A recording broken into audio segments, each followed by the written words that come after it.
Hello everyone, আসসালামু আলাইকুম। চলে আসলাম আপনাদের সামনে আরেকটি মজাদার এবং হেলদি রেসিপি নিয়ে। স্বাগত জানাচ্ছি আপনাদের সবাইকে আমার চ্যানেলে সালমাস রেসিপিস ইন জার্মানি।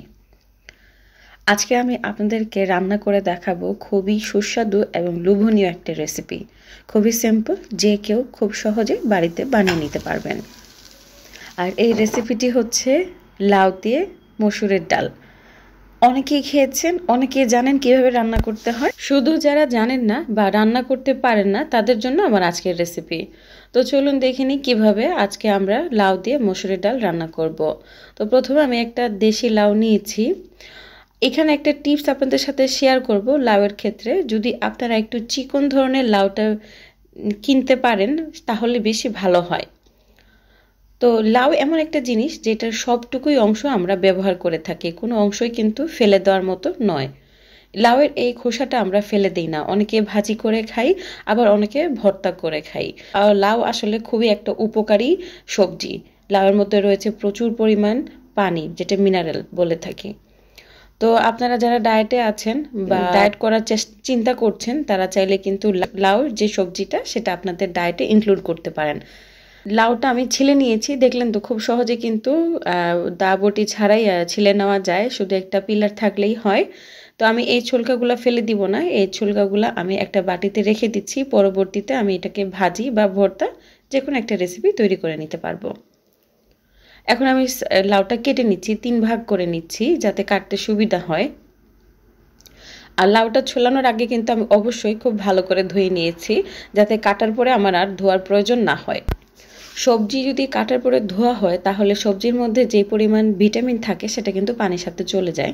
তো যেই সব সবজি কাটার আগে ধোয়া সম্ভব প্লিজ আগে ধুয়ে নেবেন, তারপরে কেটে রান্না করবেন। তো আমি এখানে রান্না করার জন্য একটু ছোট সাইজ করে লাউটা কেটে নিচ্ছি। যেহেতু ডাল দিয়ে রান্না করব তাই একটু ছোট সাইজ হলে ভালো হয়। আপনারা অবশ্যই আপনাদের পছন্দ অনুযায়ী লাউ কেটে নেবেন।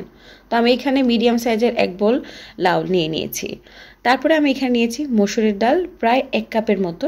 আপনারা আপনাদের পরিবারের সদস্য সংখ্যা অনুযায়ী ডালের পরিমাণটা কম বা বেশি করে নিয়ে নেবেন। যেদিন ডাল রান্না করবেন সেই দিন যদি আপনি ডালটা আগে থেকে একটু ভিজিয়ে রাখেন তাহলে সেই ডালটা কিন্তু খুব তাড়াতাড়ি অল্প সময়ের মধ্যেই সিদ্ধ হয়ে যায়।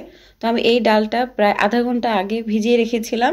তারপরে খুব ভালো করে 2 থেকে 4 বার পানি দিয়ে, পরিষ্কার পানি দিয়ে ধুয়ে নিয়েছি। তো ডালও কিন্তু আমার ধোয়া হয়ে গেছে। এখন আমি রান্না করতে চলে যাব।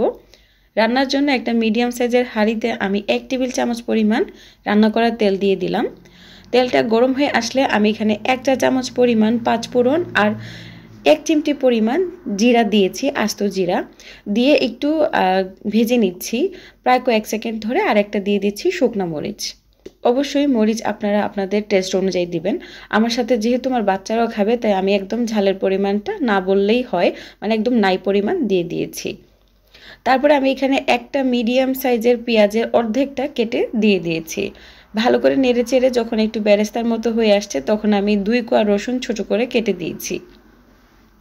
তারপরে নেড়েচেড়ে একটু সময় নিয়ে পেঁয়াজের কালারটা চলে আসলে কিছু মশলা আমি অ্যাড করে দিচ্ছি। প্রথমে দিয়ে দিচ্ছি আধা চা চামচ পরিমাণ হলুদের গুঁড়া, আধা চা চামচ পরিমাণ ধনিয়ার গুঁড়া, আধা চা চামচ পরিমাণ জিরার গুঁড়া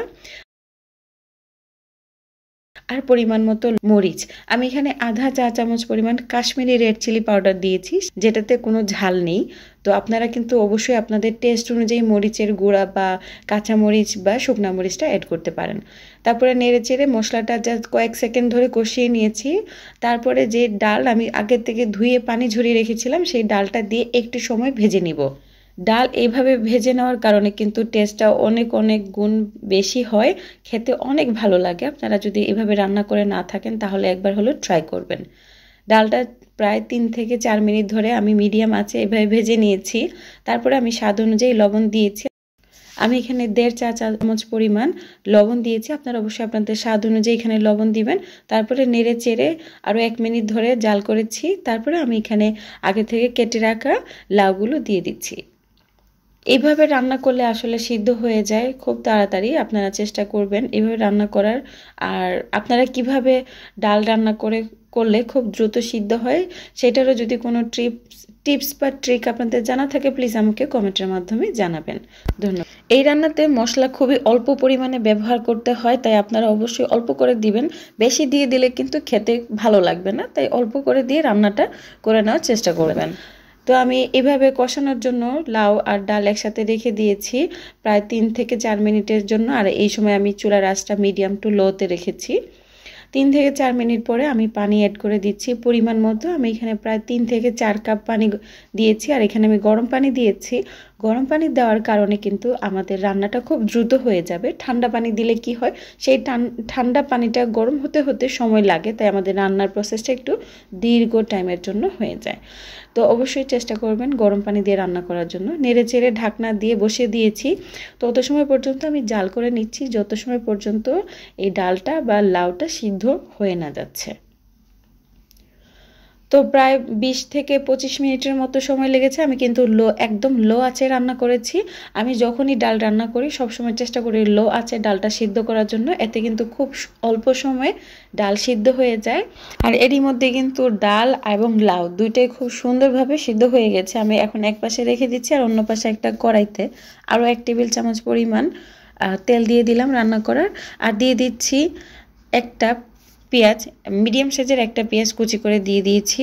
পেঁয়াজটা প্রথমে ভেজে নিচ্ছি, আমি বাগার দিয়ে দিব। ডালে বাগার দিয়ে খেলে কিন্তু খুবই ভালো লাগে। আপনারা চাইলে এইভাবে খেতে পারেন, আবার চাইলে আমার মতো এভাবে বাগারও দিয়ে দিতে পারেন। তো পেঁয়াজটা যখন একটু কালার চলে এসেছে সেই সময় আমি দিয়ে দিচ্ছি আরও 2 কোয়া রসুন একদম কুচি করে কেটে নিয়েছি, আর 1 চিমটি পাঁচফোড়ন, যাতে ফ্লেভারটা আসে। চাইলে আপনারা স্কিপ করতে পারেন পাঁচফোড়নটা। আর এই সময় চাইলে আপনারা শুকনা মরিচ কাঁচামরিচ দুইটাই এখানে ব্যবহার করতে পারেন। যেহেতু আমি শুরুতেই বলেছি আমার বাচ্চারা আমার সাথে খাবে, তাই আমি এখানে কোনো প্রকার ঝাল ব্যবহার করছি না। তো আপনারা চাইলে কিন্তু এখানে শুকনো মরিচ দিতে পারেন, ফ্লেভারটা আরও বেশি ভালো আসে। নেড়ে চেড়ে একদম বেরেস্তার মতো করে ভেজে নিচ্ছি। দেখতে পাচ্ছেন বেরেস্তার মতো কালার চলে এসেছে। তো আমি এখন এই সম্পূর্ণ উপকরণটি ডালের উপরে ছেড়ে দিচ্ছি। তারপর আমি ঢাকনা দিয়ে ঢেকে রাখবো, যাতে সম্পূর্ণ ঘ্রাণটা এই ডাল এবং লাউয়ের মধ্যে চলে আসে।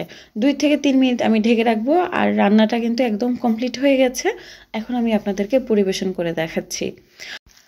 আপনাদের বাসায় যদি ধনেপাতা থেকে থাকে আর আপনাদের যদি পছন্দ হয়ে থাকে, তাহলে অবশ্যই এখানে ধনেপাতা অ্যাড করবেন। আমার বাসায় ছিল না, তাই আমি অ্যাড করিনি। তো ডাল দিয়ে মসুরের ডালের রান্নাটা আমি এখন আপনাদেরকে একটু পরিবেশন করে দেখাচ্ছি। আপনারা চাইলে পানির পরিমাণটা আরেকটু বেশি রাখতে পারেন, বা চাইলে আমার মতো এরকম ঘন করেও রান্না করতে পারেন। দেখতেই পাচ্ছেন খুবই ইয়াম্মি একটা তরকারি, কিন্তু খুব অল্প সময় এবং খুবই অল্প উপকরণ দিয়ে রান্না করা হয়ে গেছে। আপনারা চাইলে এই ডালের আর লাউয়ের এই রেসিপিটি আপনারা রুটির সাথে, পরোটার সাথে, ভাতের সাথে পরিবেশন করতে পারেন। বাচ্চাদেরকে এমনিও দিতে পারেন। চাইলে একটু পাতলা করে তৈরি করে স্যুপের মতো করেও খেয়ে নিতে পারেন। খুবই সুস্বাদু এবং খুবই হেলদি।